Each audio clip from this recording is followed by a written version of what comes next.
కేంద్ర ఆర్థిక మంత్రి ప్రవేశపెట్టిన కేంద్ర బడ్జెట్పై కాంగ్రెస్ పార్టీ పెదవి విరిచింది. బడా పారిశ్రామికవేత్తలకు లబ్ధి చేకూరేలా బడ్జెట్ ఉందని, గ్రామీణ పేదల ఊసేలేదని విమర్శించింది.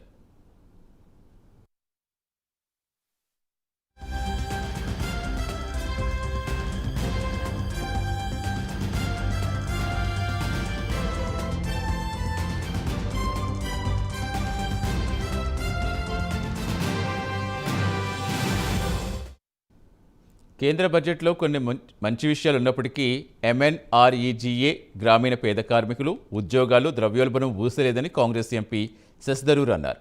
కొన్ని ప్రాథమిక సందేహాలు కూడా సమాధానం రాలేదని చెప్పారు. పన్నులు తొలగించడం స్వాగతించే అంశమని కాంగ్రెస్ ఎంపీ కార్తీ చిదంబరం అన్నారు. తక్కువ పన్నుల విధానం తాను బలంగా నమ్ముతానని, ట్యాక్స్ కట్ల వల్ల ప్రజల చేతులు మరింత డబ్బులాడతాయని, ఇది దేశ ఆర్థిక వ్యవస్థ బలోపేతం కావడానికి దారితీస్తుందన్నారు.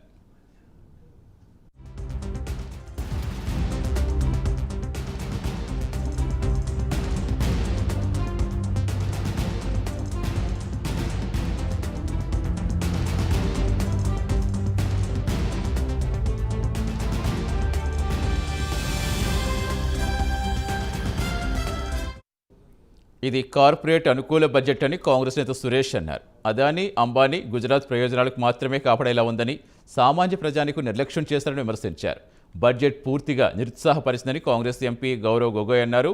ప్రభుత్వ ఆస్తులు 12 నుంచి 15 కంపెనీలకు అమ్ముకోవడం ద్వారా దేశాన్ని దివాలా తీయించడంలో బీజేపీ బిజీగా ఉందని విమర్శించారు. ప్రజలు మాత్రం పెరుగుతున్న ద్రవ్యోల్బణం, నిరుద్యోగం, అవినీతిలో అలమటిస్తున్నారని, అలాంటప్పుడు ఆత్మనిర్భర్ భారత్కు అర్థమే లేదన్నారు.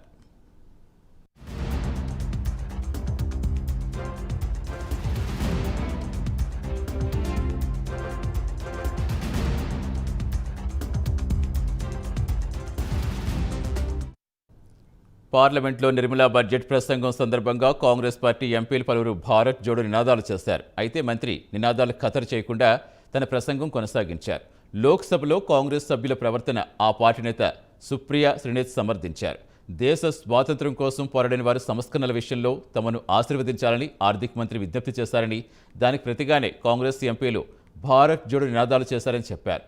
కాగా బడ్జెట్ ప్రసంగం సమయంలో భారత్ జోడో నినాదాలా అంటూ మీరు ఎలాంటి విపక్షం అంటూ పలువురు నెటిజన్స్ కాంగ్రెస్పై విమర్శలు గుప్పించారు.